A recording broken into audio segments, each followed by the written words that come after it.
exercise I will ask you to do today. But you're going to do this, do it honestly. We won't ask you to share. Now, the body mass index is a useful tool, but sometimes it's not sensitive. The most sensitive tool we can have is measuring your belly size. So yes, in your package, pull out your tape measure. Here's what we're going to do. Pull out your tape measure. This is pretty exacting. It's in your bag. Don't take your clothes off. Just pretend you know where your belly button is. What I'd like you to do is take the tape measure, put it around your belly at the belly button size. On the left-hand column up here, you will see your BMI. In this case, what you do is circle a number called the body composition score directly across from your BMI. You can do this at home, but here, let me tell you what you've just done.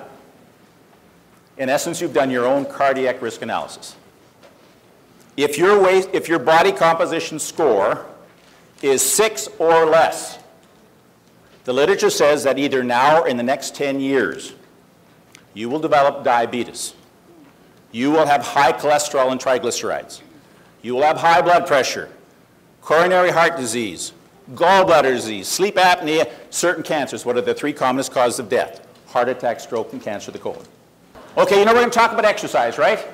And you're going to say, he's going to stand up here and say, you got to work out 2 hours every day.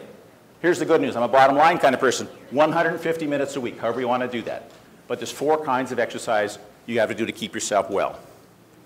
The first one is called cardio endurance, getting that heart pumping. That's running, going for a walk. The harder that heart pumps, the stronger it becomes. If today you bought a pedometer, changed nothing in your life the whole year except walking 10,000 steps a day, this time next year, on average, you'll have lost between 11 and 14 pounds. So the last word is accountability. You see, if you understand that stubbornness is that barrier, take responsibility and have an accountability process, you can actually make a significant difference. See, that's that belief system problem. Now, I was speaking in Minneapolis, Minnesota for 2 days, and the person who hired me said, Larry, you know, you got to go shop in the Mall of Americas. It's the biggest mall in the world, you know. So I walk into this big mall, 1:30 in the afternoon. Walk in the first store, clerk says, afternoon, sir, may I help you? And I said, thank you, I'm just looking. Man, about the 7th store, it was a really high-end men's clothing store. It's not like Henry Singer, right? I walk in, and this voice said, stop, you stay right there. Got my attention.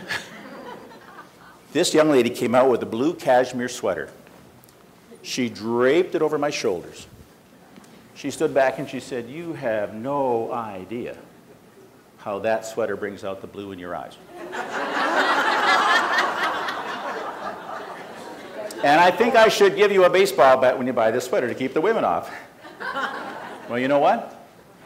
I only wear that sweater about once a year because it's pretty snug. But boy, she challenged my belief system. If you want life balance, you want to become the CEO of your own health, we should listen to people who actually did this. You know, in the year 2000, 600,000 Americans had open heart surgery. Let me tell you what we normally do. We actually take a saw, we cut through your breastbone. We pull your ribs apart, we hold them with a rib retractor. Usually we stop the heart, pull it in the surgical field, do the repair, stick it back in there. We shock it. Hopefully it starts again, always a good sign. We sew you up, now you survived the surgery. We actually give you a love pillow because we don't want you dying from fluid in your lungs, so we're going to ask you, demand you take deep breaths and cough. Do you have any idea how that hurts? So the love pillow is there to try to help that. This research looked at a whole bunch of people 2 years out after their open heart surgery. Here's what he found. 90% of these people within that 2 years after that insult to their body returned to their old lifestyle, which got them into trouble. But I love the researcher because he said, what did the 10% do?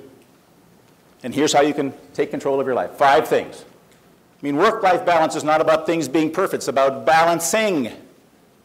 You cannot do that unless you're physically, relationally, and financially well. My wish for you is health, wealth, and happiness. Thank you very much.